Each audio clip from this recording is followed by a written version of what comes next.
We'll do it live. Okay. We'll do it live. Fuck it. Do it live. I'll write it and we'll do it live.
James Woods can say it. Ooh, a piece of candy. Ooh, a piece of candy. Ooh, a piece of candy. Ooh, a piece of candy. When a Bowen turned into a vampire, all James Woods could say was, ooh, a piece of candy. Ooh, a piece of candy. Ooh, a piece of candy. Ooh, a piece of candy. When he became Peter's best friend, they sat around the house and said, piece of candy, ooh, a piece of candy, ooh, a piece of candy, ooh, a piece of candy. And you know that James Woods practices laundry well, but everything that he reads becomes real hard to spell. Everyone tries to help him, but the words just won't come out. There's only one thing he can think of, and it's what comes out his mouth. Ooh, a piece of candy. Piece of candy, ooh, a piece of candy, ooh, a piece of candy. When he comes out of his house, the women scream and shout. Ooh, a piece of candy, ooh, a piece of candy, ooh, a piece of candy, ooh, a piece of candy. When they know that he's an actor, the best of them all when he says, ooh, a piece of candy, ooh, a piece of candy. A piece of candy, ooh, a piece of candy. Reese's Pieces on the floor and watch him come a saying, ooh, a piece of candy, ooh, a piece of candy, ooh, a piece of candy, ooh, a piece of candy. And you know that James Woods practices laundry well, but everything that he reads becomes real hard to spell. Everyone tries to help him, but the words just won't come out.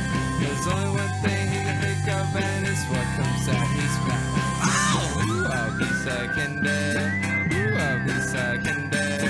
Ooh, a piece of candy. Ooh, a piece of candy. When he comes out of his house, the women scream and shout. Ooh, a piece of candy. Ooh, a piece of candy. Ooh, a piece of candy. Ooh, a piece of candy.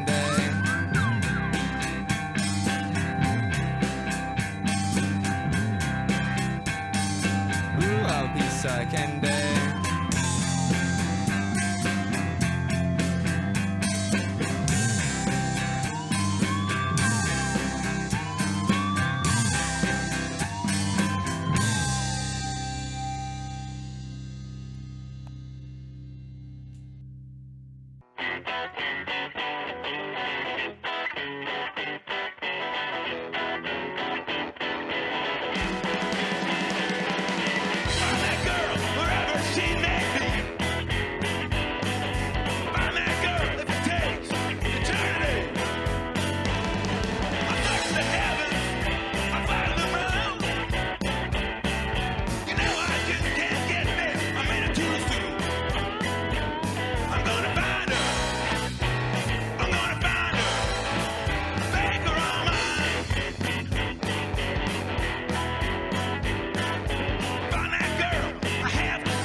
seen things you people wouldn't believe.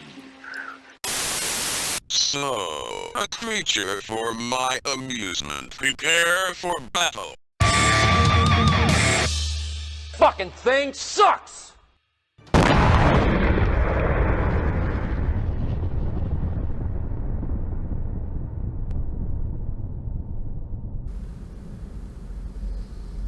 Oh, hi. Uncle Warren here from Extra Bulla. Happy holidays. As we approach the end of the year, I wanted to look back and give you a taste of some of the fun we had here on the show in 2021. Now, this year itself, well, not much of a winner, but these guests were. So, enjoy these little clips on our first annual Extra Bulla's clip show, and I'm sure it'll warm your heart, just like this rum and whatever else is in here. Cheers. Oh, that's gonna need more whiskey. You remember all that 80s shit when we started making money? You know, once our Gen X started making money, and then they started, all you saw was this 80s retro shit all over the place to try to get our money. So now they're trying to do the same shit with the kids, and trying to skew it towards them. And yeah, I mean, like you said, money talks and bullshit walks, right? If they ain't making money at the box office. I think you're missing this point. The millennials are not going for it. Those Right, are the ones that I talk to. I don't in my age group. I talk to them because I find their feedback far more valuable than someone in my age group. I like the younger generation. I learned so much from them. I do too. So much from. I love them. Millennials are my favorite, honestly. If we're being honest. Really? Because all right. I like Gen Z. I mean, millennials. I like the younger millennials. The older millennials are a little bit surly, like me. I'm like, you don't infringe on Gen X territory. The grumpy's our territory, all right? You got to go find your own place to go play, okay? Hey, man, but they're not to be grumpy. They can go ahead and the older millennials, the younger millennials are great, and then once you get into Gen Z, those are a bunch of knuckleheads. I love those guys. Those guys are great, man. They're all over the place, man. They got energy. They ain't taking shit from the man. You know what I mean? They're like, "Fuck you, pigs!" You know, and they got all the gear on. I try that. My back could go out in about 2 seconds, and I have to come back for a heating pad. So, you know. But God love those kids, man. I love them, man. They're just like, they're little scrappers, awesome. Man. That's what makes me feel good about the future, brother, is like those kids, man. They're like, they're fighters, man. They're not having it. You know what it is? Gen X got pissed on by the boomers, and so we told the millennials, all right, we ain't gonna do that shit to you. We're just not gonna care about anything, really. You know what? That's pretty much my attitude. I don't know one millennial I got a problem with. Right. Not one. I don't care. I really don't. I don't care. I don't care. What I want for them to have is a future. That's what I would actually like.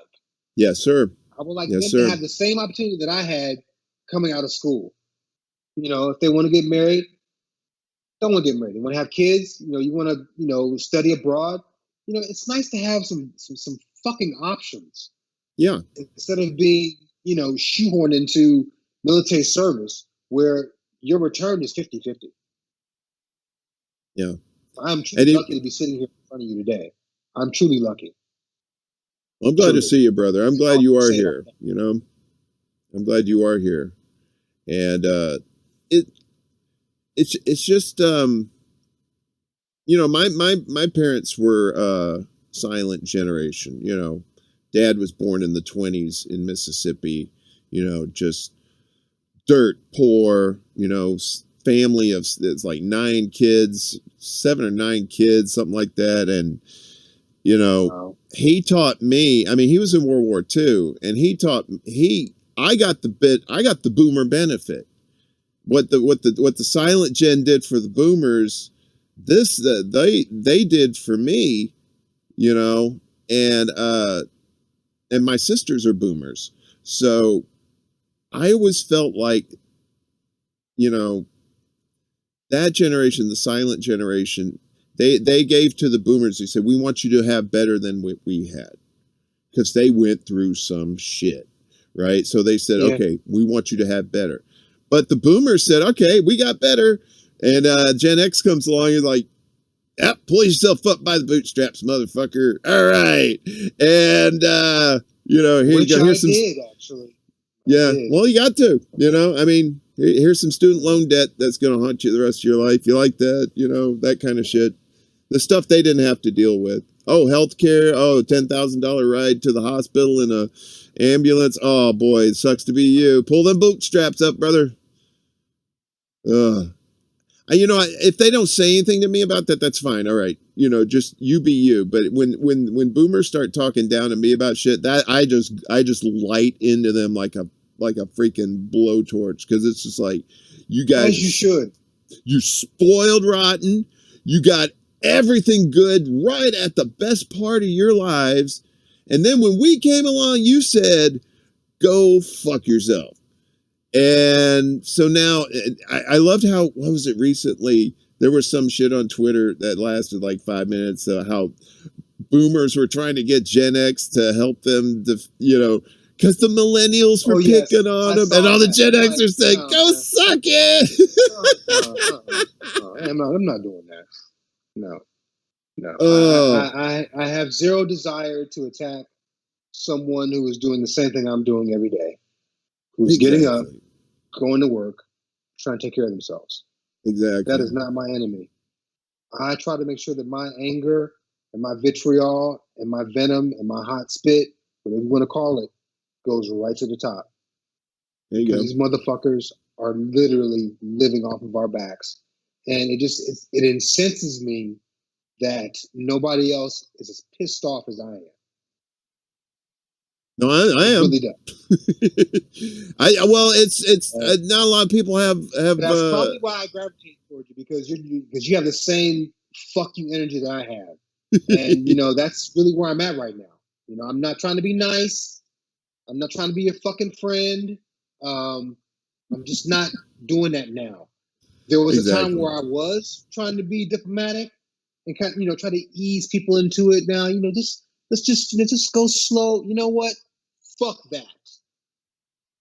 Yeah, I'm fuck not that. doing that no more. Now you get both barrels, my dude. You get both barrels, no silencer, and it's gonna be one pull. Like That's Rambo, baby. You can either deal with it or you can't. I'm not gonna stay here to watch the body drop. I'm already out. Going all the way back around to the point of the Christmas miracle of 2003.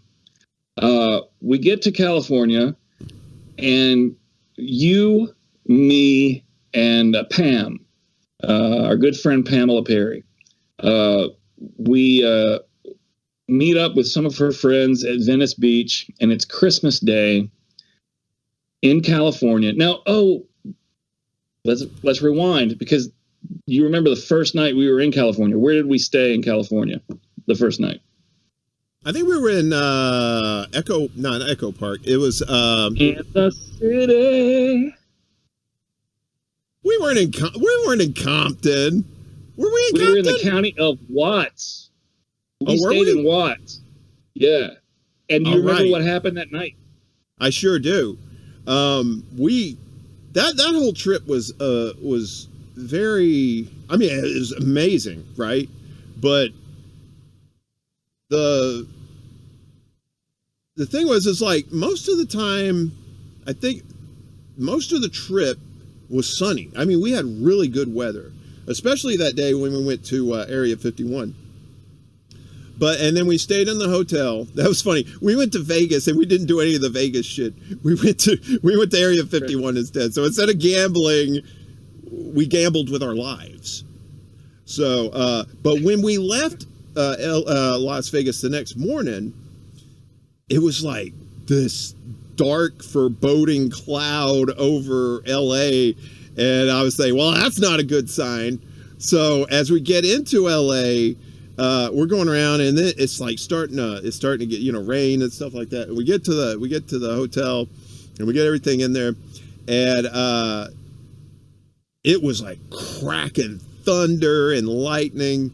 And then on the TV, we were watching the TV, and it was like, this was in Compton. The Compton part, I guess we were in Watson, but in Compton, these kids, it was hailing. Like ice was coming from the sky. And these kids were balling these ice cubes together and throwing them at each other like there was snowballs. It's like, no, you're gonna fuck somebody up. You hit somebody in the head with an ice ball. But it was like, I mean, how many times can you say, yeah, I've been to LA and it was there was hail. So, I mean, it barely rains, much less hail. So I say that to say this, because it hailed the first night we were there.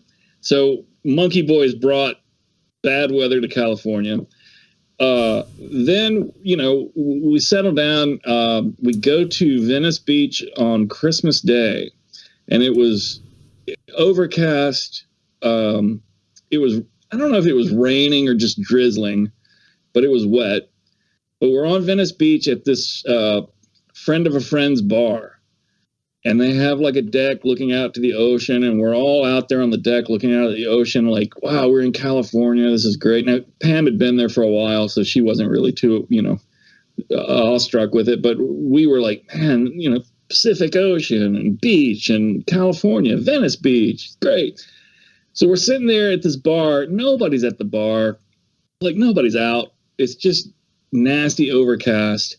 And it was the Outback Shack, by the way, just so the folks know. It was the Outback Shack. It's no longer there now. I think it's a condo now. Oh, really? Yeah. Yeah, they tore all that shit down. It's so sad, too. Yeah. But anyway, please continue. Well, we were there, and we're on the deck looking out at the ocean, and we were like, man, this is awesome. But the only thing that would make this better would be a little bit of weed. It would be awesome.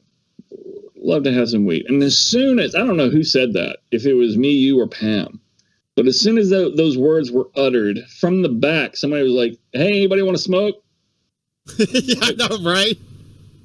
We should have been wishing for money and titties. I mean, if that shit was going to happen. And I'd like $1 million. Yeah, I know, right? They're like, sorry, bitch, one wish, you got the weed. That's all you get. Oh, boy. We have a treat for you. We're going to take a commercial break. I said that you stepped through a portal into another dimension. You actually stepped into my TARDIS. This is a time machine. And I have brand new sponsors, but they're all from like the 90s. And I can only spend 90s dollars. They can only pay me in 90s dollars. It's very weird how the temporal split works. So we're gonna take a quick commercial break, and then our next segment we're just gonna talk about fun, silly, crazy, stupid stuff, whatever you want to. So get that brain to churning, fella. We're about to go into Crazyville. All right, make sure you got your passport. All right. Thinking of the holidays, think bang bang. That's hot. Think boom boom. We have a huge selection of 500 grams to light up your sky. That's hot. Hot? Buy one, get 3 free. Now that's hot. Come see the Bang Bang Lady on 431 South, just 8 miles south of the 280 bypass. How cool, how hot. Come see Boom Boom for your fireworks at Fireworks Outlet. That's hot. Frankie and Johnny Furniture is having a sale. Right now, you can buy 3 complete rooms of furniture for only $699 with only $250 down. Just $50 down on select items will put you in a great bedroom set or living room set today with no problem. All senior citizens get a 10% discount. Bad credit or no credit, no problem. Are you on welfare or Social Security? Are you newlyweds? No problem. Come see us. I say, this is Frankie and Johnny's, a place that lets you have it with no problem. I'd like to buy a bedroom set. Do you have any credit? No, I receive Social Security and welfare. You have to see the special man. Let her have it. With no problem. I'd like to buy a living room set. Do you have any credit? No, I filed bankruptcy. You have to see the special man.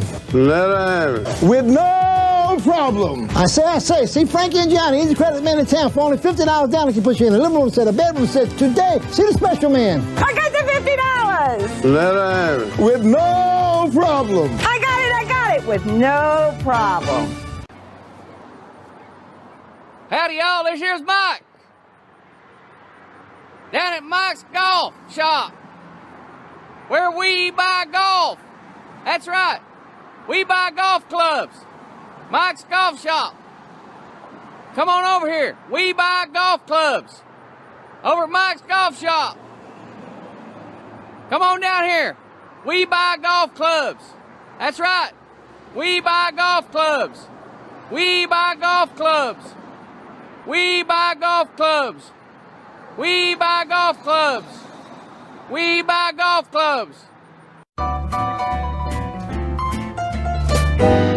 When the can won't flush, we're there in a rush. Call Stinky Septic. The best service around, the newest truck in town. Call Stinky Septic.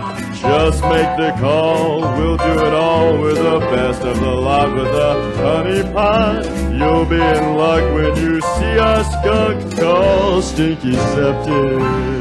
Hi, Marty McDermott for the Martin Fine Furniture Store, the oldest furniture business in Indiana, and our prices are out of this world.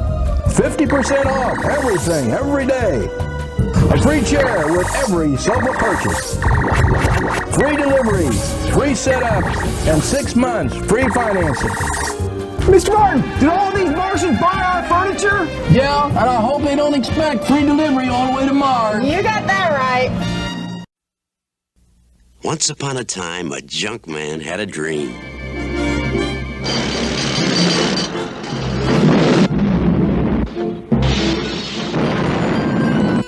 I want to build a spaceship, go to the moon, salvage all the junk that's up there, bring it back, sell it. So he put together a team. An ex-astronaut, a fuel expert. They built a rocket ship, and they went to the moon. Who knows what they'll do next?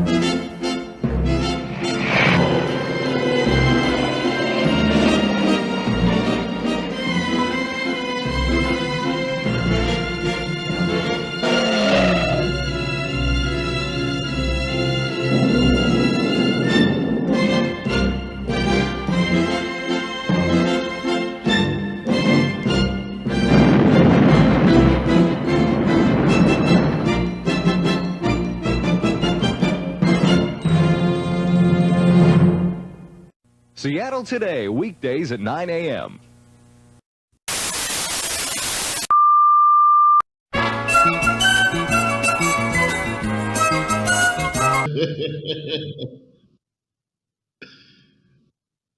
That was epic, man. That was epic. Some we unearthed those, and some things should stay buried. Wasn't that was a line in a movie or a horror movie one time? It was like, some things should stay buried. Yeah, that was, oh my goodness, fantastic. I loved every second of that. That guy at the furniture store, man, shooting people. I mean, that was like I said, that's straight up murder, man. They were supposed to be Martians. They were supposed to be Martians, but they looked like frog mermaids, and then he just erased them from existence to sell furniture. Well, you know, I didn't know the story until they were actually filming the show. I mean, the documentary, and that's when I learned about that. I was like, holy shit! I knew his mom died, but I didn't know how she died, and Well, if you go back and look at the newspapers from that era, which is something I've personally spent a lot of time doing online, you're going to find a whole lot of people died under weird circumstances like that seemed related to the police. And I can't really get into the cause because I don't know it. But the best I've got is suspicions. Well, yeah, and that's about all we've got as well. Like I said, I mean, Chris and I, we left Mississippi at the end of 2003, and while this was like basically all you had was like internet. I mean, this was before Facebook and stuff, so you didn't really, and you texted people and stuff like that. So that's how you found out about stuff. And we had heard he had killed himself, And I had found, I think on his IMDb page, there was comments and people were speculating about why he died and why he killed himself. And the only thing that I can think of is because the money ran out. Because he got a sizable amount of money when his mom died, right? Or was it, how did... Oh, yeah, absolutely. Absolutely. As I recall, and then keep in mind, this is like 90s money. You know, this isn't modern standards. But as I recall, he got something like $100,000. Right. And, you know, he pretty well lived relatively cheaply, but with some big purchases. And he always ate out. He didn't know how to fucking feed himself. But well, you saw that stove, right? There was nothing. He was making a lot of money online, man. Like, I want to say a lot. And I can tell you right now, somebody was ransoming him out of his money and hitting his bank account intermittently. And so he took all of his money out and put it into PayPal. And then it got locked. Like, he got locked out somehow. Which is pretty bizarre. But he was, look, man, Shane associated with some weird people. You got me? And it's a sensitive subject for everybody who's here. I'm not trying to open old wounds or anything like that. But if you want some context, right. Shane associated with some very bizarre people. In that era, some of the people he was in communication with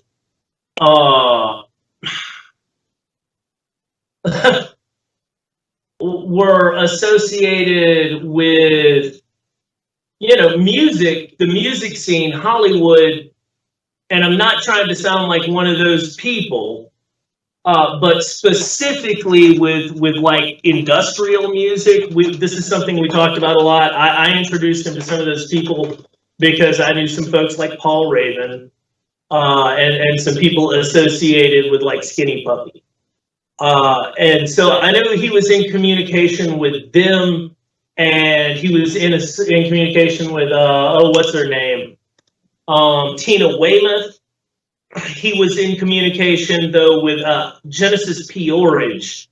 And if you look into the history around that guy, you can fall down some real deep rabbit holes, and they tie back to Charles Manson. So that's, I mean, I can't give you any more than that, but I have some uncomfortable feelings related to all that, and I can't really be any more clear than that. Well, I'm trying to pull this up here. Apparently, no, that's not it. Screw it. I'll just read it here. So, I was reading in one of his, I think it was on IMDb, and what it said was in, one of the fun facts or whatever, was that before he died, he was supposed to do some collaboration with Hassel Adkins. Do you know who that is? Yeah, so one of the stories about... Oh, go ahead, sorry. No, I was the one being an asshole. You rude motherfuckers. Go ahead. So when Shane killed himself, Danielle, who we mentioned before, she's like Madonna, just says the one name. She got on that computer. She's smart. She got on that computer and immediately started like saving stuff and going through history and figuring out. So according to Danielle, Shane, he had added to his IMDb trivia that like the date he died, because he's about to kill himself. And he, according to the time stamps of when this had happened, it appeared to Danielle like Shane had probably gone into his room and closed everything up and was about to fall asleep into death. And then he remembered, oh, Hassel! So Hassel Atkins is a, I don't want to really call him a folk artist. I mean folk art like an outsider artist. So his stuff falls into the country western spectrum. And there's a really great movie called R.I.P. Rest in Pieces about the artist Joe Coleman. So if you're familiar with that flick, Hazel Atkins appears in that movie. But anyway, he's just this real eccentric guy. He's making country music, painting, and doing outsider art type of stuff. Shane had to drop out of that collaboration to run for sheriff. So, but the funny thing to me is Shane's sitting there dying from carbon monoxide poisoning. He's like, oh wait! Let me get up real quick and log back into IMDb so the world can know that he almost collaborated. Whenever I think about that, I always laugh. Like it's a final joke from him, live by the grill, die by the grill. Yeah, that dude wasn't grilling nothing. Oh, and real quick, part of the quickness was Shane was raised by his great-grandparents after his mother's murder. His great-grandparents. Yeah, his grandmother did. When he died, the grandparents swooped in, threw away anything that was remotely offensive or scary, and sold the rest of the shit. So, someone in Columbus, Mississippi, bought the grill, or maybe there were two grills. Somebody bought those things at a yard sale, and I guess they've enjoyed some fine meats. I hope Shane haunted those fucking grills. Oh no, but this is my favorite. Some woman, because our friend Brian Gibson, who's also a musician and artist, he was trying to buy some of his stuff back because you don't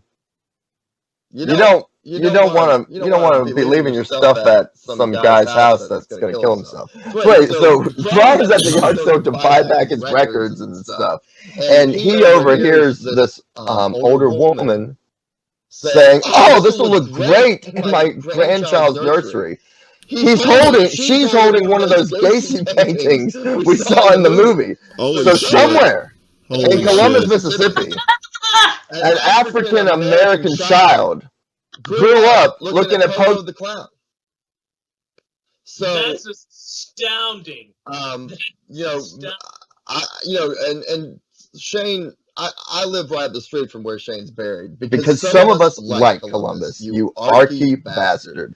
And yeah, Shane does have a tombstone, but it's a tombstone. It's a chunk of marble that our friend Danielle put there because they never even bought him a tombstone. I mean, that's a little they cared for him, man. But one thing I meant to bring up before, because you were saying in terms of collaboration, he had gone with, I think, Aaron Dunn to do a movie called Terror Tunes 2, and he was playing the son of Satan. Who did that movie? That's Joe Castro. Joe Castro. It was now, I don't know when the last time he's directed a film, but he does special effects work, I think, exclusively now. He did with the porn circles forever, right? Correct. Yeah. It was Alex Barton and I rented the first Terror Tunes from Hollywood Video, and we knew that Shane had sent photographs of himself off to Lloyd Kaufman at Troma, and that was one of his bucket list things. He wanted to be in a exploitation movie, and we didn't know Shane. We had just met him. What's that? I said, who doesn't want to be in an exploitation? Oh, absolutely. So yeah, Shane contacted Joe Castro and ends up playing the son of Satan in Terror Tunes 2. Yeah. Did he? Porn stars are saying like, Joe's a genius. Did they fly him out and everything, or did he have to do that on his dime? Joe Castro, if you're listening, I apologize if this is incorrect. I believe it was more like, if you can get out here, you're in the movie, buddy. Yeah, that's what I figured. I think Shane slept on dude's couch, like flies into town, sleeps on his couch, wakes up the next day, shoots the scene, and then I think got on the plane that night to come back home. Shane bought 2 tickets so he wouldn't have to sit next to anybody. Well, I mean, can you blame him? Wait. Oh, that little Ford Ranger we used to drive around with him in, and he just spit on the dash? Oh. God. Oh my God. Yeah, the dash. I think one time he also vomited there. Yeah, that's I'm sure it was probably more than one occasion he vomited in that truck. I would bet all of your money on that for sure. I hope you're still there. I am still with you, brother. Woo-hoo-hoo-hoo! It's the small victories, right? It's the small victories. Yeah, so yeah, we started a little late, and thanks, Reef. Reef says stream is looking good. Yeah, I like the live too. Chris says live is much better, and it is when it works. When it works, it's great. When it doesn't, well, you know. So I'm gonna look into that cable modem thing.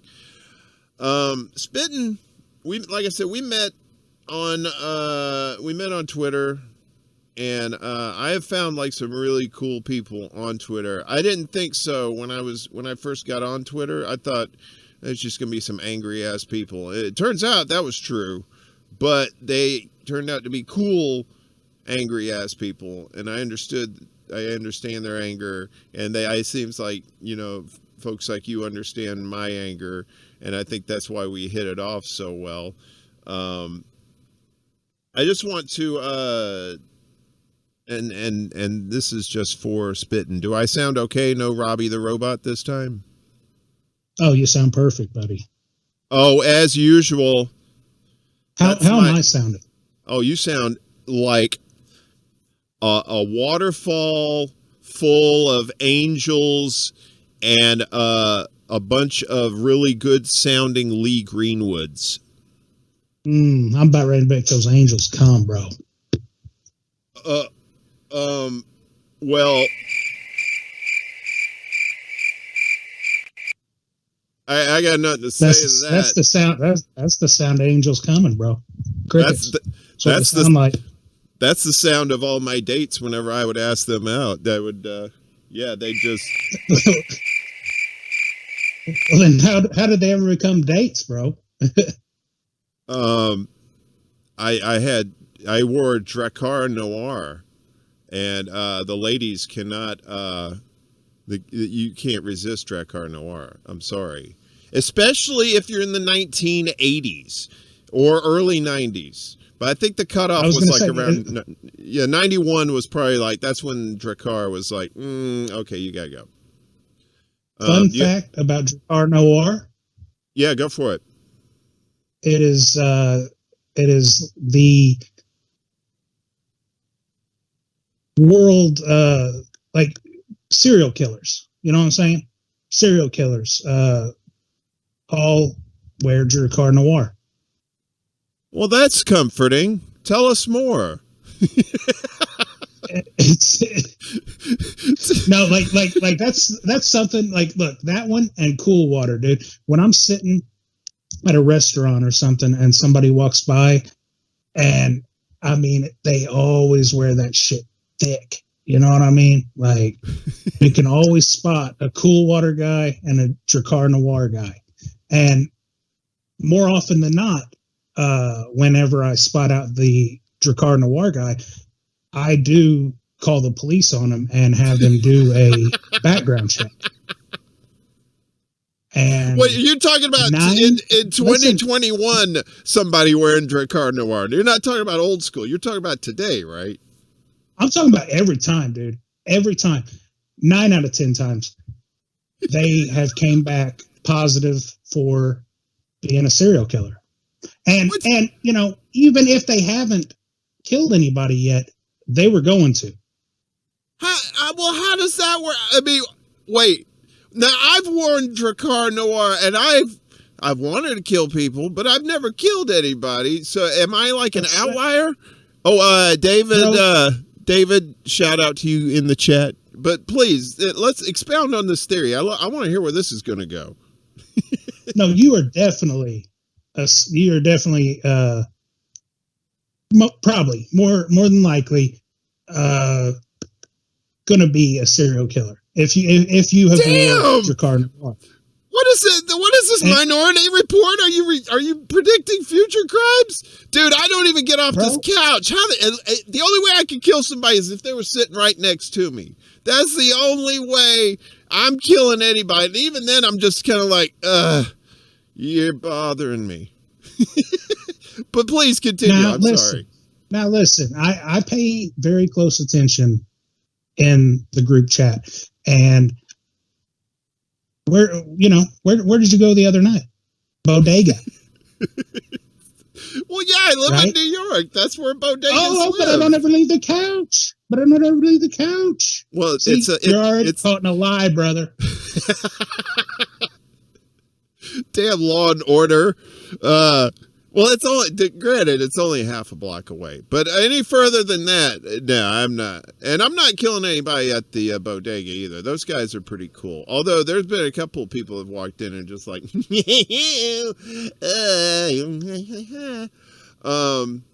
yeah, I'm a lover, not a murderer. And I haven't worn Drakkar. Oh shit, I think it was like junior high. So that was what, like, years ago, I think. Yeah. Hey, nobody has ever. Another fun fact about Drakkar Noir: nobody has ever finished a bottle off. Somehow, it actually keeps expanding. it regenerates. Nobody has ever bought a second bottle of Drakkar Noir. Same goes for Worcestershire sauce. Nobody can ever remember when they bought the bottle of Worcestershire sauce that is in their fridge right now. That's true. But everybody's got one. But nobody can remember when they got it. I actually just threw mine out. I cleaned in the fridge the other day, and it was like a total island of misfit toys in there. There was just so much fucked up shit that I don't know why it was still in there. But I think I saw like the bottle of Worcestershire sauce with the paper around it and the little tie at the top there because it looks fancy. And but Lee and Parents, exactly. That was the family staple for many years was Lee and Parents, and there was always a bottle in. Did you buy another bottle since you threw it out? No, and I don't plan on doing it either. Go open your fridge, and it's back in there, bro. Turncoat Don in the chat. What's up, brother? Just let everybody know we're 20 seconds into the future from the chat. So when I see this chat coming up, it's just a little bit. That's a little tech info for those not in the know. So most of the people in the chat are pretty much tech minded, so they know this. They know the drill. It's like we're preaching to the choir. But you know what? I never bought another bottle of Drakkar either. I was one and done with the Drakkar because I think I got to the point where I was scaring people because I didn't really, my sense of smell is kind of off anyway, and I think maybe I was putting too much on, and that may have been like, because I noticed I never would have insects around me. And I think that's probably why, because they couldn't permeate that Drakkar shield that I put on. Did you ever use it as a meat tenderizer? What, Drakkar? Yeah, because this isn't really based in fact, but there has been speculation that Drakkar Noir and Worcestershire sauce are the same thing. Drakkar and Worcestershire sauce are the same thing, but they totally smell different. I didn't say that's based in fact, but that it is true that if you lather on a little Drakkar on a steak, it makes it a lot more tender. It makes it a lot more sexy. I know that. That's for damn sure. Don't quote me on it. If you do happen to try that, anybody in the chat. Yeah, we got a pretty smart crowd here. Hopefully they're not going to put Drakkar. I don't even know if they even would want to get it. much less, use it for a meat tenderizer. I'm just getting a little something. Go ahead. I think they still make it. What, Drakkar? Yeah. Yeah, I'm pretty sure they do. I don't know. Jesus, could you imagine? Could you imagine, like, you'll go ahead. Could you imagine buying a bottle of Drakkar Noir in 2021? I saw a bottle of that the other day. Where I can't remember where I was, but I saw it. No, it was at. What is that? Was it at? I can't remember the place, but it was some place over here. We have a mall it's called Atlantic Terminal, so it's like the Long Island Railroad has a train station there, but they kind of built a mall around it. And I think I was in one of the stores there. I was looking for. They have a Target in there, and I was looking for. What was I looking for? Future Victim. No, I was looking for Leon Perrins. I brought it full circle. No, I was looking for shampoo, and I looked down and I saw it, and I was like, "Whoa!" They actually, and it's still the same. Bottle. It's like that same black or blue bottle or whatever. Same like kind of, Coke bottle fat, like a 3-liter fat bottle thing, and yeah, they still sell it. But I think you can only buy it one at a time, because if you buy two, it'll open up a rift in the space-time continuum. So you can only buy Drakkar and Leon Perrins, once, and you have to do it separately. You can't buy if you went to a store that sold Leon Perrins and Drakkar. I don't know. That would be a weird store. But anyway, I don't like to mess with karma and fate when it comes to that kind of shit. You know what I mean? I like to keep my my Drakkar separate from my Leon Perrins, right? I told you these conversations are going to go down weird paths, right? I did warn you about this, right? But I've got this little treat for you. It's I think it's about a couple of minutes long, but it's one of the things I love about the Convo Couch. Besides the information is great, but when you guys are, yeah, I think you kind of know what's coming. It's all right though. It's all right. We're in a safe place. This is a safe place. So the interaction between you and Pasta, some of the things you guys do, it's just let's just show the kids here. This should be fun. Welcome back to the Convo Couch, everyone. Pasta Jardula here. Jesus Christ. What's up, guys? It's me. Fam, he is the most progressive president. Progressive president since FDR. Not R. Happy Labor Day, y'all. I'm Pasta Jardula. Jesus Christ. Cheese and rice, please. Jesus Christ. There's a lot of Italian Roman Catholics out here. Fantastic. Fantastic.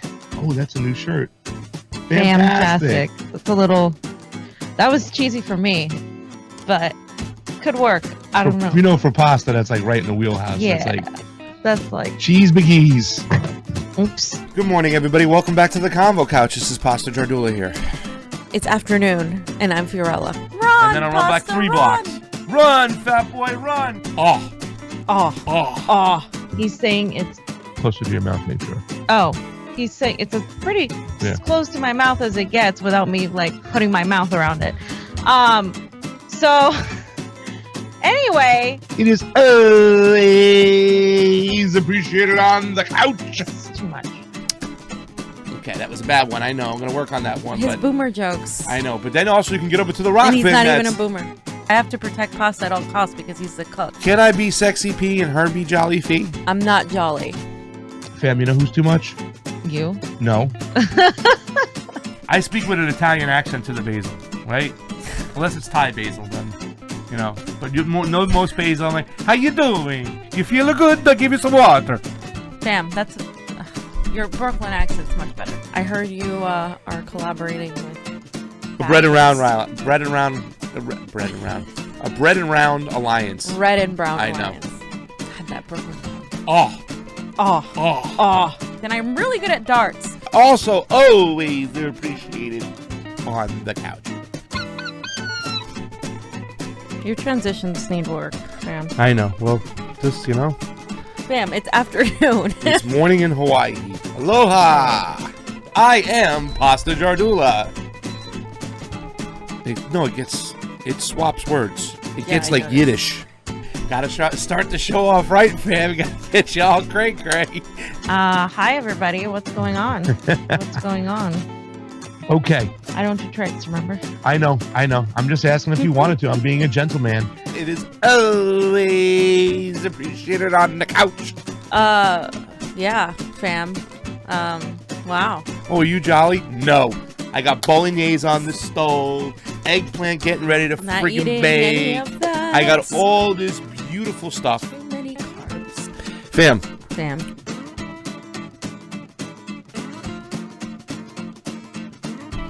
It could be funny. Could be funny. Not R. Oh. Here we go. Oh, hold on. Oh yeah, I had a blast putting that together. That was so great. Yeah, that's pretty funny. Yeah, I'm ready to start. I'm ready to start. Oh, go ahead. I'm sorry. I was gonna say, if only you saw the interactions we have off camera, which are like I told Pasta, we need to put some of those on the Patreon or some Rock Premium or something, because I don't want people to see all of it, but like it's like Convo Couch behind the scenes. Smoky. Oh yeah, I would love to see Pasta just baked as a cake. Oh. He's always so manic when he's on there. He's got all this energy, but I just want to see like, fam. Oh, I'm gonna go cook something. No, he's gone down on the coffee consumption, which is good, but he smokes a lot, actually, like a lot. So really? It's I think it's the ADHD thing. Like it's just very hyper, a lot of energy. It's a lot of energy. It's a big presence, right? A lot of energy. I get that. I mean, I was hyper my whole life too. So it's like, and when I first started, when I started smoking pot, it was like, woo, But I think I did more of the sativa kind of more of the head high stuff. Yeah. But where I grew up down south, it was like the Alabama ditchweed, which was basically like this Delta 8 or whatever shit that you get at the bodega over here. I want to join the Bread Round Alliance. Where can I sign up for that?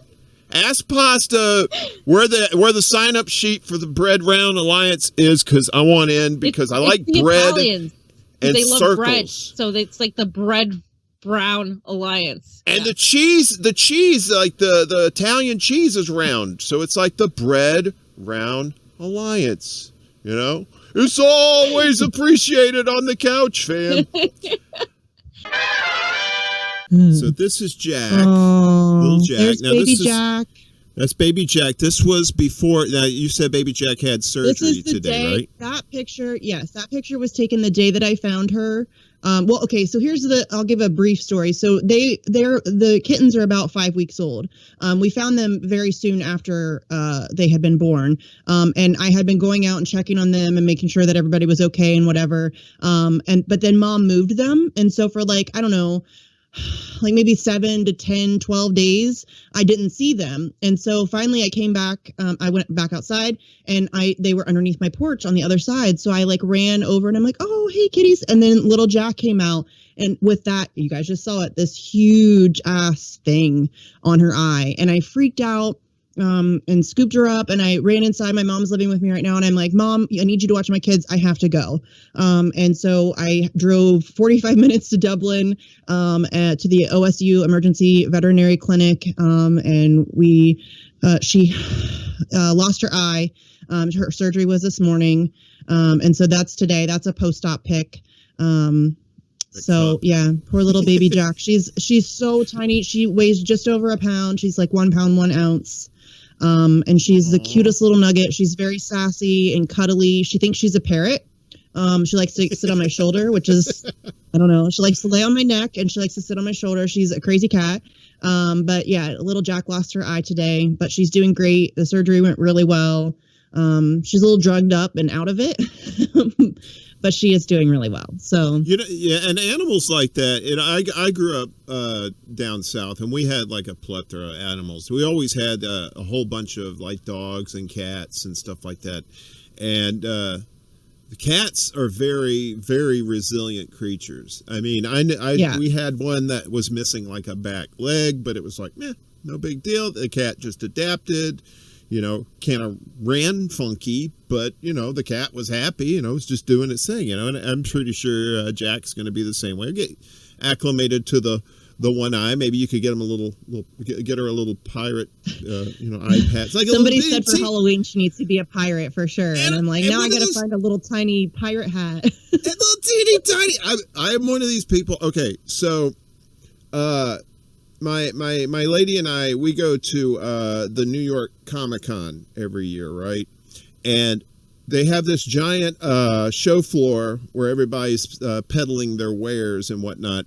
And there's always this guy, like way in the back, and he sells these teeny tiny hats.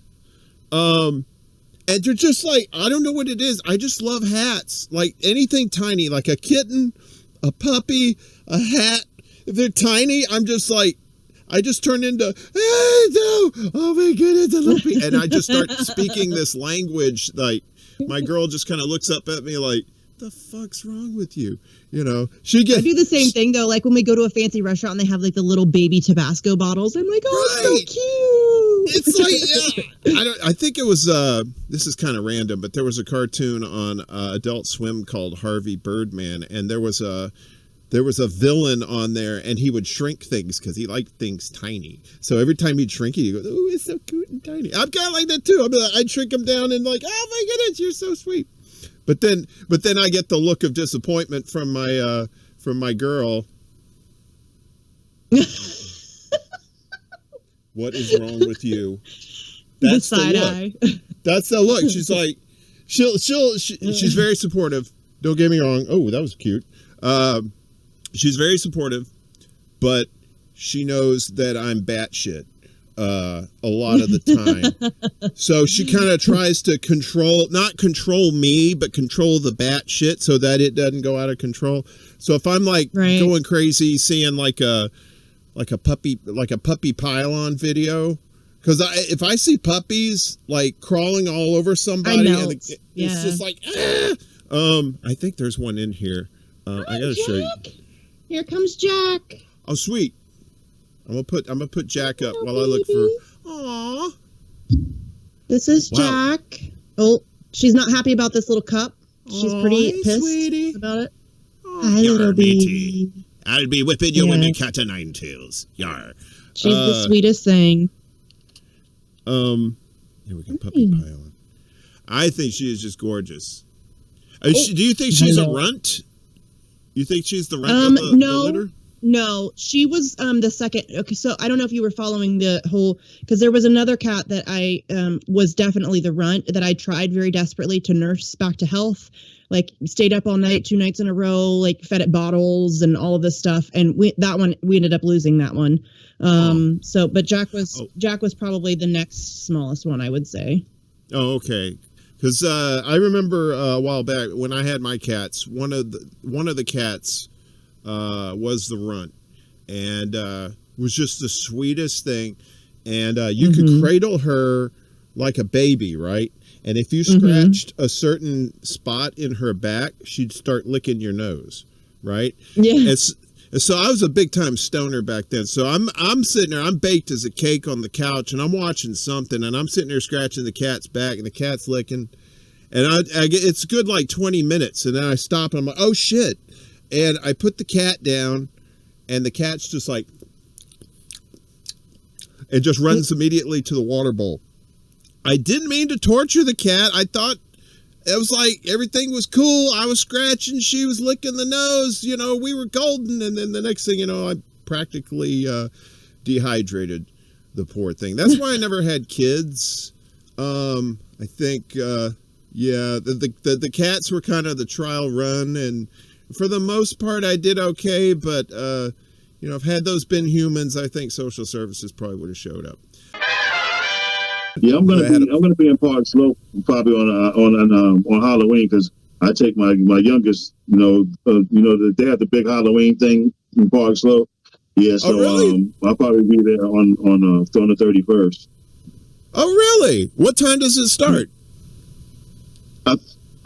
Normally starts I think around 6ish, but I have to check because I still have friends there that we go and we meet. And but I know when I normally go, we normally go around 6, but we normally kind of get there later. It might start earlier, but they cordon off the roads and everything, so they have their little parade, the Halloween parade there. Oh, really? I didn't know that.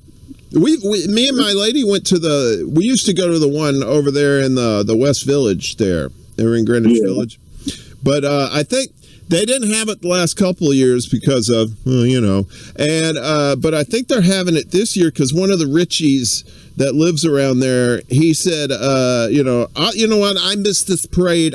I'm going to foot the bill for it and we're going to have it. And we're like, well, you can have it. I'd rather go to this one over in Park Slope. So I'll tell my lady about that. It's a lot more calm. It's more, for me, it's more kid friendly, you know? Right.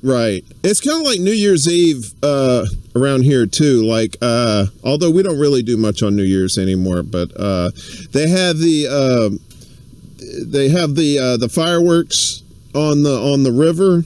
I think they were doing it on the Hudson, and now they do it on the East River, which I didn't really give a shit about that. You know, I listen out the window every night. It could be fireworks, might be gunshots. I like playing that game, you know. It's sometimes I'm right, sometimes I'm wrong. But we went to when I'm wrong, though, I'm usually on the other side of the apartment where it's safe, away from the windows. But we've been to Park Slope, the park there, Prospect Park, for New Year's, and it was great. You know, it was like wasn't a lot of people. And you got to see the pop, you know, and they had like hot chocolate there and stuff too. It was nice, you know. But now I'll have to tell her about Halloween over here, see if she's down for that. She may be just like, and when she does that, she's like, you know, you don't really want to go either. And I'm like, yeah, damn psychic. But I tell her, it's like there's cool people down there, so we might go down there, and we don't. I don't wear a costume because I figure this is scary enough. You know, 6'4", crazy looking white dude, maybe cross the eye a little bit, you know, kind of give a little bit of that. Scaring children's my business. And business is good. All right, well, let's see here. I did want to tell you, I did live in Bed-Stuy for a little bit.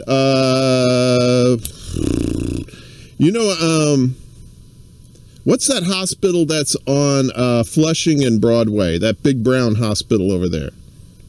Yeah, I know what you're talking about. I can't remember the name of it now, though. It's a big hospital too. Yeah, I think it's like a mental hospital or something like that. I'm not quite. I can't remember the name of it.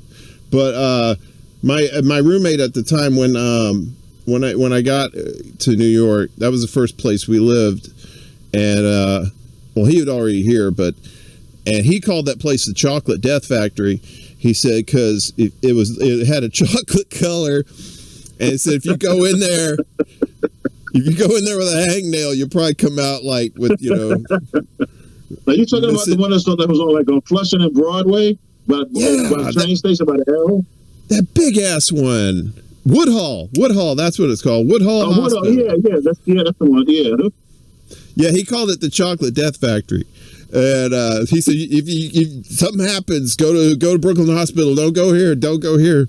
Because apparently he knew some people that went there and did not quite get the medical services that they needed nor expected. So, so anyway, I thought that was kind of funny that he called it that. Because it was like a brown color. I was like, yeah, it does look like chocolate. Anyway, I don't know where the hell I was going with that.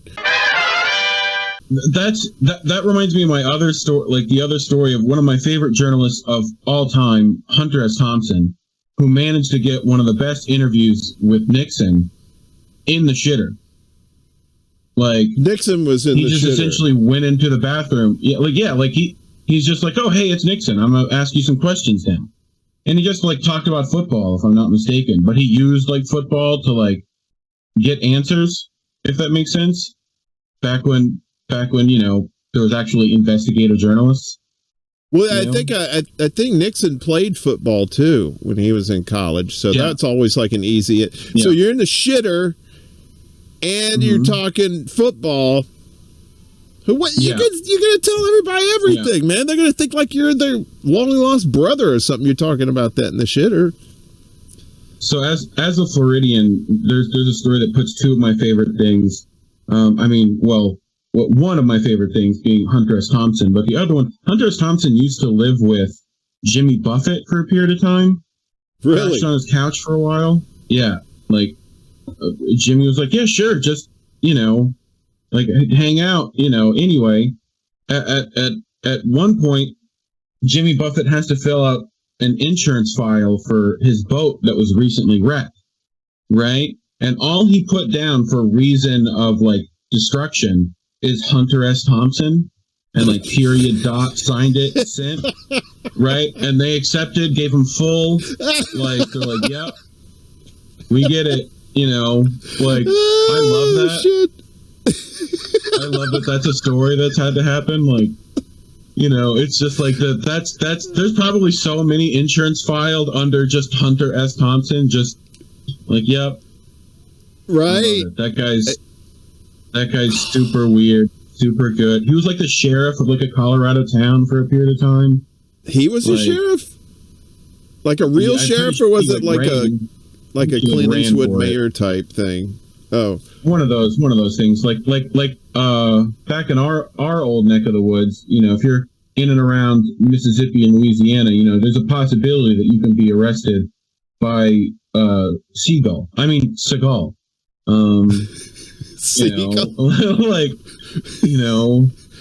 You're gonna get some bloated old guy who kind of sounds Asian but more black than he should. He does that weird code speak thing.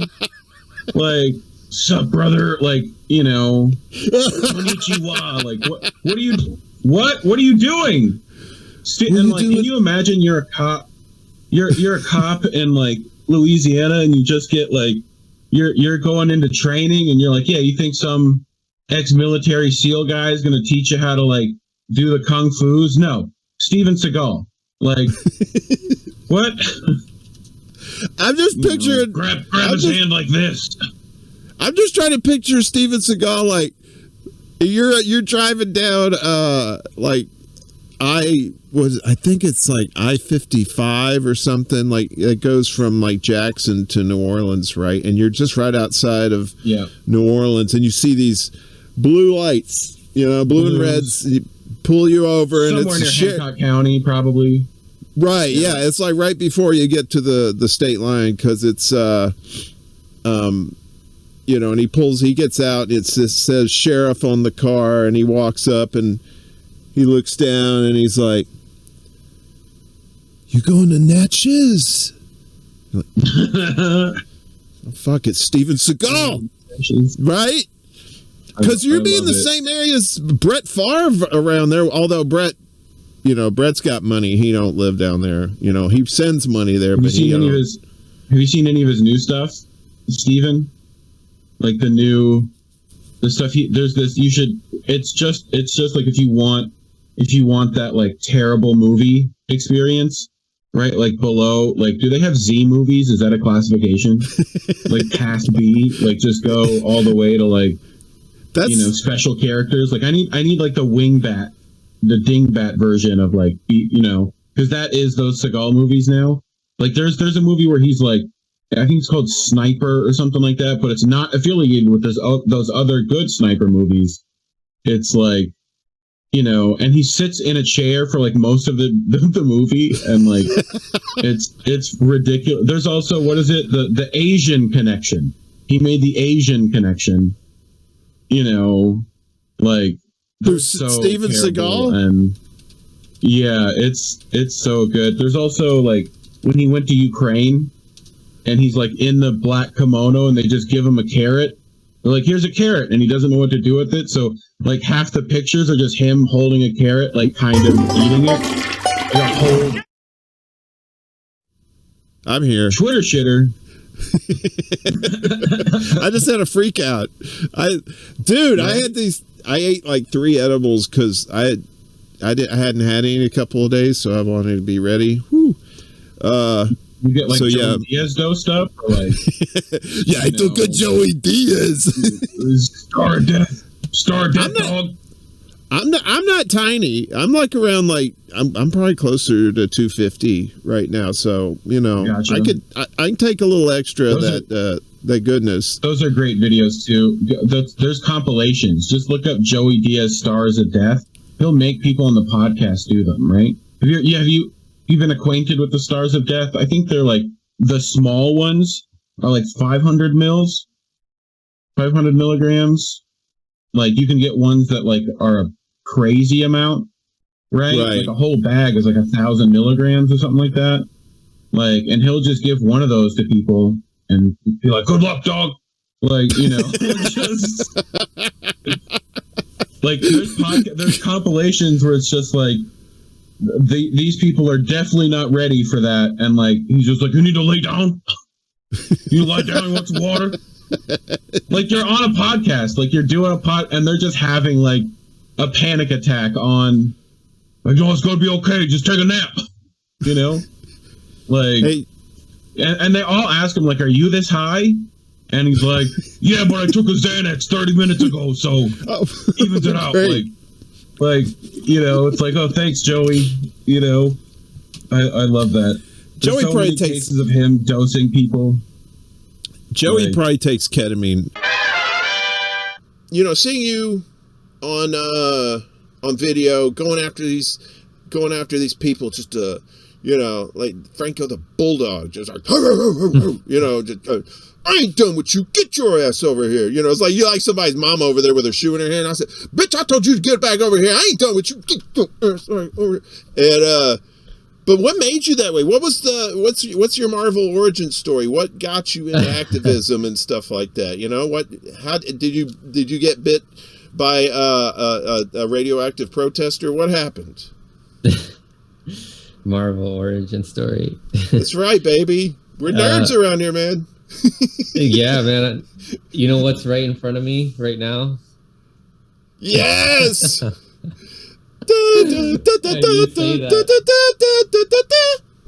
made that Marvel. I gotta tell you, I made that before you tell your story. I don't have it queued up, but I did make that Marvel video, and I put you in it too. It was like please send me that. I want to see. Okay, yeah. I think it was on my War Deer Ent, but R.I.P. I don't even know if I did that right, but I do have it. I'll repost it because that was some fun stuff. They had like Vanessa Beeley, and it had you in there, and it had Fee, the combo couch, and it was like dun dun dun dun dun dun dun dun dun dun dun dun dun dun. And I told you I'm nerding out. I gotta go to the disappointment cam because. Oh yeah, Spider-Man! Oh, you excited for No Way Home? I am. Did you see the Eternals? I did. Yeah, I liked it. Then at first I was like, wow, the critics really hate this movie. Seeing that Rotten Tomato score, and then I saw it and I was like, these critics took a major L. But then I asked other people, and then other people also don't like it. But then there's other people who are like me and say, "Oh, I loved it." it seems to be a mixed bag. But I mean, it's the same thing I with can understand to an extent. Right, yeah. I mean, like with to me, like these new Star Treks that had come out, right? I'm a Trekkie guy. I like the original one. I like the Next Generation. I never watched DS9 or Voyager or I watched Enterprise, but I want to get into those too because I liked the writing. I liked what they did. Yeah, the special effects were, but it's like late '80s, early '90s. They had to make do with what they had. But this new stuff now, they're able to actually do stuff with special effects and stuff, and it seems like the writing has fell off, or at least a lot of people complain about that. And I was like, okay, I can look past that if it's nerdy, if it looks nerdy goodness, and you blow up some shit in space, that's fine with me. It doesn't have to be canon or anything like that, But you have the purists who are like. And there's probably the same thing with the Eternals. They're just like, oh, well, so-and-so was this in... People went in with expectations. And when I went in, I told my wife, I'm like, I'm going in with zero expectations. Like, after seeing, like, what the critics were saying, it seemed like they were also expecting something. It was like, it did not feel like it was in the Marvel Universe. It's like, okay, well, maybe they're trying something different. You guys were saying for years about how they're all formulaic, and now they're trying to step away from that. So let's see what happens. And yeah, I just went in not expecting anything, and I enjoyed it. And I wasn't attached to the comics either. With the Eternals, they're not like you. If you know Marvel, the Eternals aren't like that significant, right? Compared to Spider-Man, the Avengers, X-Men, Fantastic Four, right? Right. So I didn't go in with too many expectations, and I ended up liking the movie. I like the effects and everything. But yeah, everyone's different, I guess. A lot of times, if I haven't read the source material and I'll just watch the movie, I'll enjoy it. And then if I go back and read the source material, I go, oh well, then this book is much better. But that's pretty rare. I'm more of a cinephile than I am a reader. I used to read a lot when I was younger, but now it's like I want to just watch shit. I don't want to do this. There's nothing wrong with that. I'm just saying it's just not for me. There's a time and place for both. Exactly. Like I'm on a train or something reading. That's fine. Yeah. Yeah. But I just like to feel like these characters in this universe is existing in our universe, and that's what these live action movies do, is make it feel like, oh man, it's happening in our world. I was gonna say, did you see any of the TV? Did you see any of the TV shows? Yeah, I did. Yeah, did you like those? Yeah, I'm excited for Hawkeye too. And the ones for next year: Moon Knight, She-Hulk, Miss Marvel. What else is coming out? Probably Secret Invasion will be out next year as well. I'm really excited for them. It's my escapism, right? Yeah. We got to have a little bit of that with how depressing this bad cartoon that we live in this universe. I tell you, that's kind of the reason for this show, right? I think I was telling Fee that I said, what the shows you guys do are very important, right? You're spitting out the truth, and the thing is, the truth can be depressing as fuck. All right, so it's like, okay, yes, I know. It's kind of like you got to take your medicine, So what I'm just like a little bit of sugar in the medicine. So I have folks like you come on, and we talk about important stuff, but then we also get folks to see like another side of you that you don't really feel comfortable doing on your own show because maybe you don't want to. It doesn't really go with the topics that you're doing, that sort of thing. So it's like. I told her, I said, this place is like you guys are like the workplace, and I'm the bar that you come to after work, so you can decompress and have a couple beers and sing some karaoke or some shit or whatever the hell you want to do. So I feel like that's my place in this space, to try to help, because like you said, you have to yes, it's good to be serious about things and make sure that, you know, what you're doing is important and not wrong. You know, that's a constant struggle between, am I doing right? Am I doing wrong? You know, and you get stressed out. And you're like, man, I just want to go on a TV show and talk about Marvel shit for a few minutes. You know, I mean, that kind of thing. I think one of my comedy heroes when I was growing up was Alan Alda on MASH. You know, and he was fantastic. Right? I mean, like he could do the serious part, the serious bits on there, but he would also his kind of comedy was just making fun of everything, but doing it very well. You know, you can make fun of something and you're just like, okay, but the way he did it, he just made it like an art form, you know. And well, you know, he was bringing some Groucho. Right, yeah. I mean, he would say so. Yeah, and a lot of do you think a lot of what he did on MASH was like improvised? Do you think they let him like do some of that, you know? That's a great question. I haven't heard the stories about it because it was such a, you know, Gilbert, it's such a great show. It's so wonderfully written. There are times when you don't need it and there's no real impulse to do it because it doesn't feel like anything needs to be fixed. Right. And then there's other places where, yeah, let's play around here. And it's not necessarily because the project was very neglectful in that area, but it's because it was kind of designed like a Christmas tree that you buy and you embellish. But it's not a completely decorated tree you take home. Right. So I think some scripts are like that, especially when they know who they're putting into it. If it's going to be Carell and Rudd and Galifianakis, and then you can leave lots of elbow room there to play, you know. Like Dinner for Schmucks. There was room all throughout to have horse around things. And on, you know, The Office, certainly there'd be moments where Steve Carell, now let's do one for you, and let's do another one for you. And it's everyone's challenge to keep a totally straight face in the scene because everyone knows the old scene. Yeah. And so when you change the scene suddenly, it's like you get the Corman effect. You know what I mean? Yeah, the try not to break, and your face is like contorting, and Conway's like throwing his guy right in your face, and trembling to your eye. They were such assholes to each other, always trying to break each other up, you know. But it was comedy gold.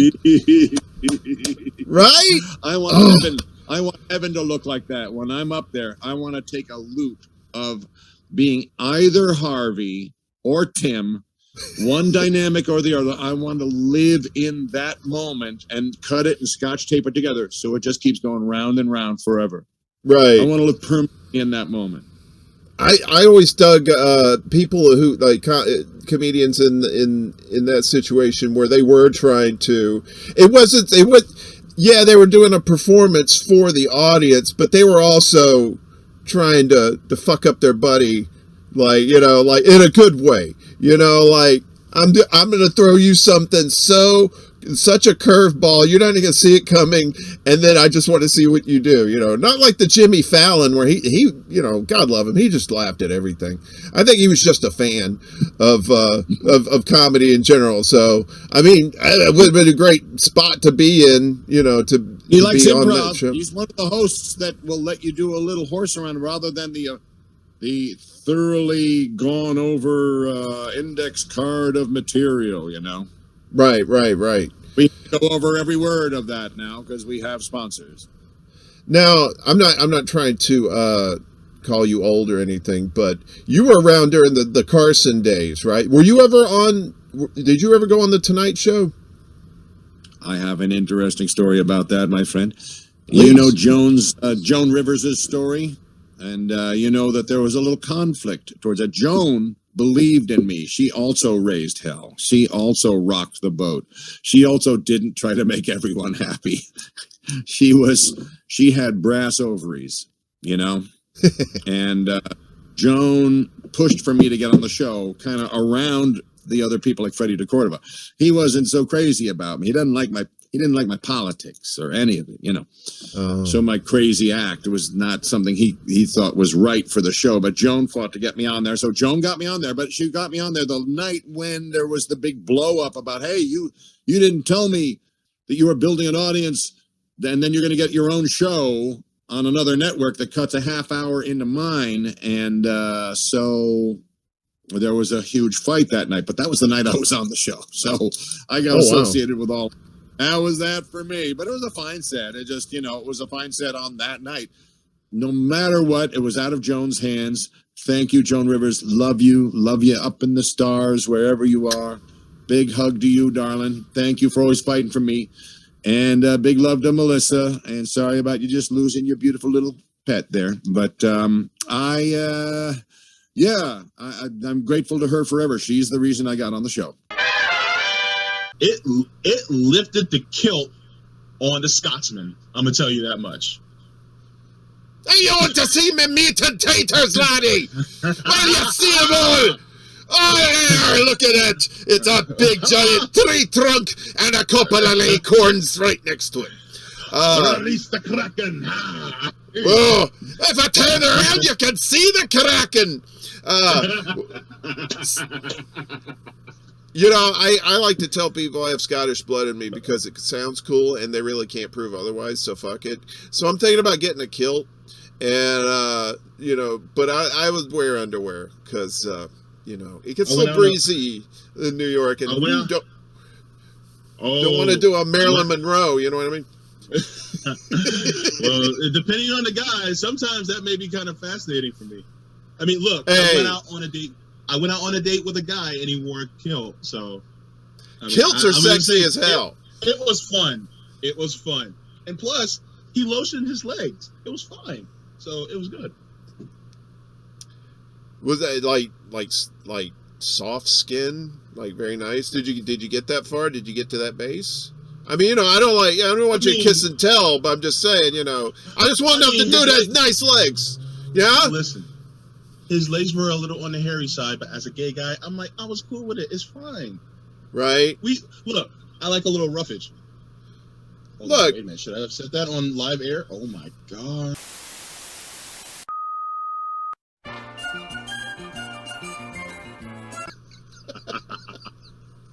We've used that twice. We've never used that twice in the show. What kind of a sick? I am victorious.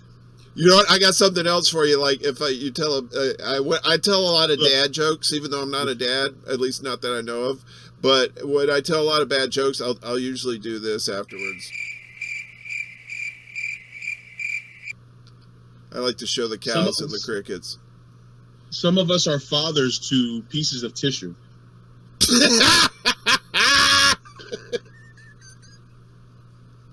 You didn't hear that from me. You're so dirty, Poppy. Why you say that shit? You stupid. You're so fucking stupid. Look, I had to say it. I can't take you anywhere, Poppy. Pendejo over here. You don't want to think in it, you know. I had to say it, you know. Sometimes some things just need to be said out loud. Let it go. I'm so glad you're here. Woo. You being here, timing out with the edibles starting to kick in. Double chef's kiss. Chef makeout, right? Ah! So good. I've seen chefs make out. It's a culinary treat. You know, I don't think people have enough sensitivity in this day and age. It's like seems like it's just forced, like it's forced upon them. You know, I gotta admit, when I grew up, when I was a little kid in the South in the 70s, you know, we were doing all kinds of bad shit we weren't supposed to be saying. But then you learned from it, right? You learn from people that are like, hey, look, don't say stupid shit like that. And then you don't say shit. And then now here I am, I'm an old guy, and I'm just like, hey, you know, I just want people to be happy, right? Because none of us are happy right now. Like, we're happy because we're talking about, you know, kilts and, you know, making dick jokes and stuff like that. That's fine. But not a lot. Balls, yeah. Big hairy balls. I was gonna say, hey, sometimes you find a few trees on the playground. So, I don't know what that means. I had no idea either, but we'll just roll with it.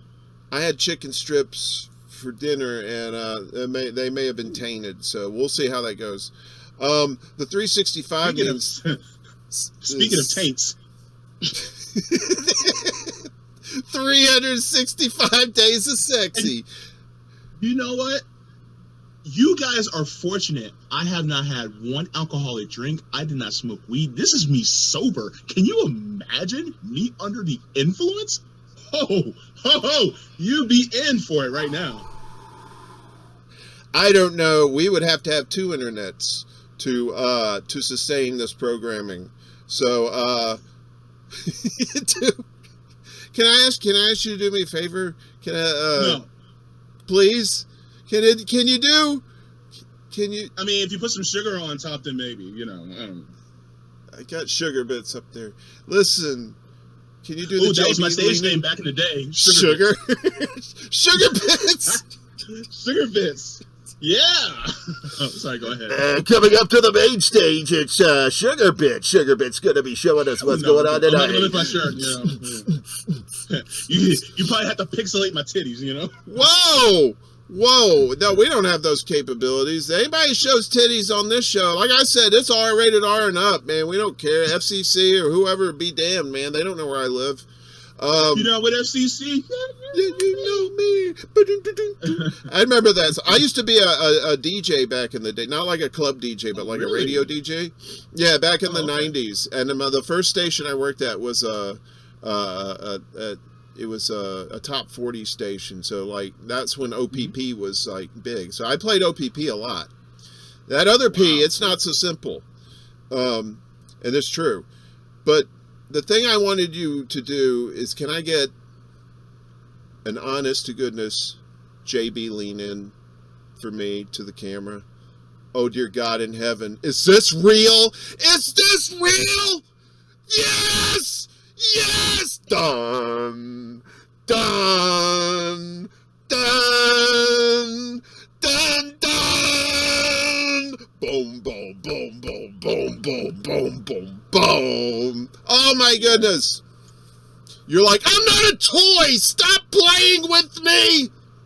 That was the only reason I wanted you to come on the show. I never said that. Depends on the guy. I say it all the time. You're so sassy. I love it. Do not misrepresent me, Warren. Play with me. Oh, shit. Oh, I need some oxygen. I need a tank. That's what he said. Whoa. What happened? Oh my Lord. I think, holy shit. All right.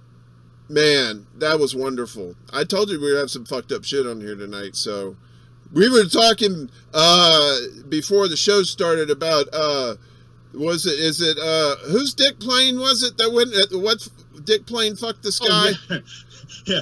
Jeff Bezos he fucked the sky with his dick rocket. We're talking about dick rockets, and William Shatner was the seaman. Yeah. Captain Kirk was the baby batter. I made up a thing for seaman. I call it mayonnaise because it.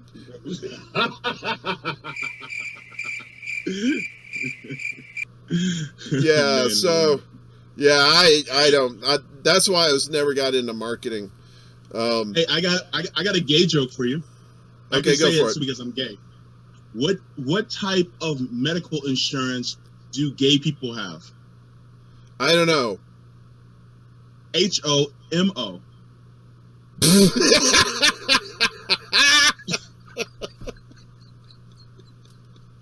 Wait a minute. Where is it? No, that's not it. Okay. That was awesome. I'm still learning the Enterprise, the mechanics of this. Scotty's gone. There's no bones. Sulu's an asshole, and I don't know what the fuck Spock's doing. So it's just me. Just Captain Kirk waiting to be shot into space like semen in a dick rocket. So, some of us get shot, some of us just ooze out. Right? Well, you can tell who the ooze outs are. Yeah. Yeah. You can tell the ones that were like trying to crawl back in the dick, like, no, don't want this. I want to stay inside. Don't let me go, please. Like a salmon swimming upstream, that sperm was heading back to the nutsack. And it's like, nope, one way, you gotta go this way. He's like, no. He's like, do the sperm swim, dude. Although they don't have arms. This, wait, hang on a second. Disappointment for canceling my show. This will be our last show tonight. It was fun. Everybody have a great weekend. Wash your ass. This happening to me. I go on people's shows and they suddenly get canceled. I'm just being a silly Billy. We're all good. Hey, listen, To be fair, I don't know that Joe has Parkinson's, but as somebody that has a doctorate, and I learned about a lot of this in neurology, I took like 15 credits of neurology back in the day in grad school. He does exhibit a lot of the symptoms of someone who is in early stage Parkinson's. I also, my own grandfather who died of it, he slipped and fell and bumped his head. I cared for him for 3 or 4 years, and Joe and he have very similar speech patterns. Their chin goes like this every once in a while. They have the shuffling gait. So of course, I don't know for sure, but remember, I do have a doctorate, and I spent time with a lot of people that I know that have had Parkinson's. So, Joe Biden does have some of those early onset symptoms right now that we can see. So I'm not saying it's true or not, but I don't want to get you canceled in that way. No, you're fine. I mean, it's obvious to everybody that there's something wrong, right? We just don't know what it is, but there's definitely something is afoot at the Circle K.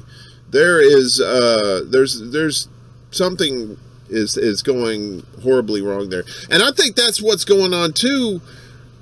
So you have Kamala was a wrestler back in the 80s, I think. I'm pretty sure Kamala. Yeah, it was Kamala. So anyway, Kamala, with her like 20-something% approval rating, she's not going to step in for him. And now, what is it? What was Steve talking about this morning? Like it's like the TED Talks kind of thing, but no, now Hillary Clinton's doing it. Did you hear about that? She's like masterclass. The masterclass, yeah. And she was talking. She was talking about. She gave. I don't know. I don't think it was that video. I think it was like some sort of MSNBC video. She was giving her acceptance speech if she would have won, and then she. Can you fucking imagine the ego that it takes to do that? It's weird. It's like she loves herself so much that she feels the need to go out there and do this as if people want to watch it. But beyond that, it's like, dude, it almost feels like they want to bring attention back to it so they can keep doing the Russiagate thing, because it's all bullshit. We all know that the reason that Hillary Clinton lost was because she sucked, everybody hated her, and Trump ran on a populist message. But she's so butthurt to have been beaten by a buffoon in a clown wig that she has to go out there and run with the fucking Russiagate thing. So it's like she keeps bringing attention back to this for some reason, even though you'd think anybody that didn't have a massive fucking ego would be like, this is my most embarrassing moment. I was beaten by a clown, and I had some big problems that caused me to be beaten by said clown. You'd think that she would want to just like move past it. But no, she keeps doubling down and keeps talking about this shit as if Russia interfered, which we know they didn't, and feeding the fire that is Russiagate still today. It's like, dude, just go the fuck away. Everybody hates you. That's why you lost. That's why this is stupid. So, oh my God. Yeah, is there anybody like less likable on the planet going out there and tooting their own horn more than fucking Hillary Clinton? There are a lot of shitty people out there, and even them, I might put just, a pubic hair above her as far as likability. What is her masterclass in? Losing elections to obvious idiots?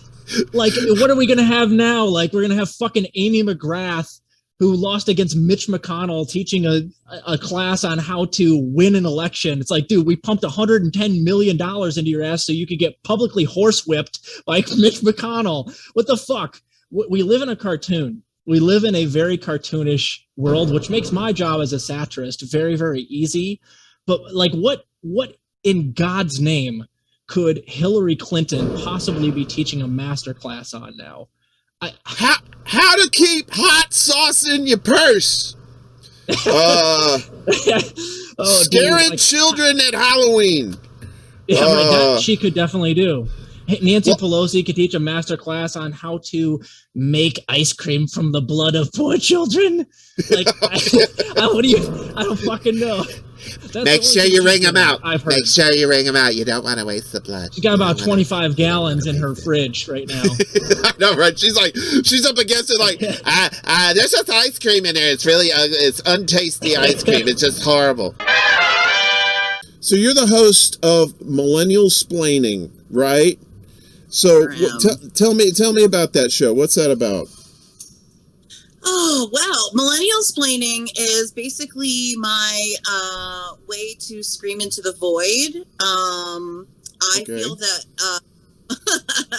millennials in general came of age during the recession depression, as I like to call it, and we because of that have not had a chance at the national microphone, and a lot of the ways that we were brought up as well have encouraged us to keep our culture kind of on the down low.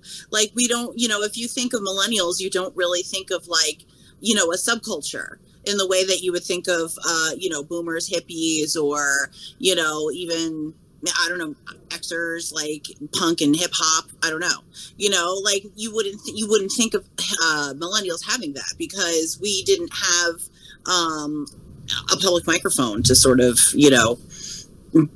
announce it. But we had things. Anyway, so we are also the generation that owns the least amount of all the generations. We own 5% of this nation's wealth, and you guys own 25%. Boomers own 55%. So that tells you a huge part of the story without me having to squander on any further, because I do not have my serious hat on today. I'll be honest. That's totally fine. Go to milensplain.com. Check me out. It's in all your deets are in the description below. So at least on YouTube. So, but yeah, and we'll also we'll be popping your Twitter thingy up there too. We're totally. That's probably the most serious question you're gonna get tonight.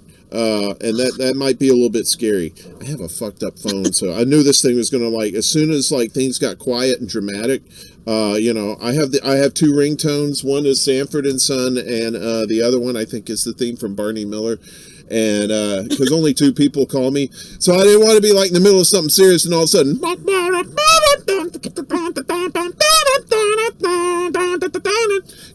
as great as that tune is, a little inappropriate for some things, and I don't want to disappoint you. No, I don't want to. He's here too. Who is that? That's Christopher. What? No, you don't know. That's Christopher Walken. He's with me. Oh, okay. Oh, wait a minute. He'll say hi to you, my little cherub. Wow. Hello, doll. Where have you been all my life? Wow. Nice. And that's the impression part of the show. So what will we do for the next 43 minutes or so? 5 more impressions. I'm kind of disappointed now. Paternal and disappointment.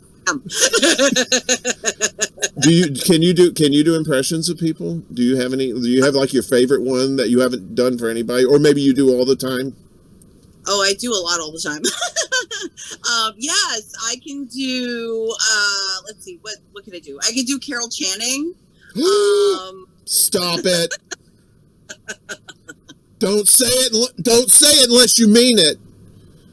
Cause see, now it got dramatic and silent, and then all of a sudden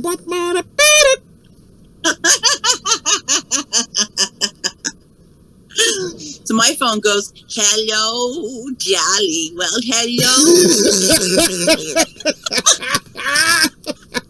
Oh, that's nice. That's very nice. Oh, that's like, what's this? Have you ever seen, what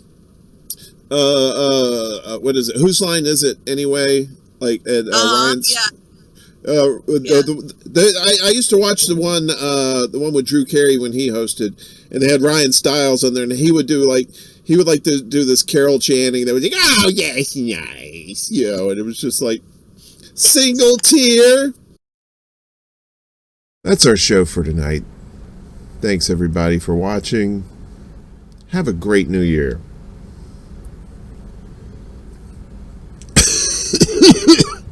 Oh God. I think I time traveled a little.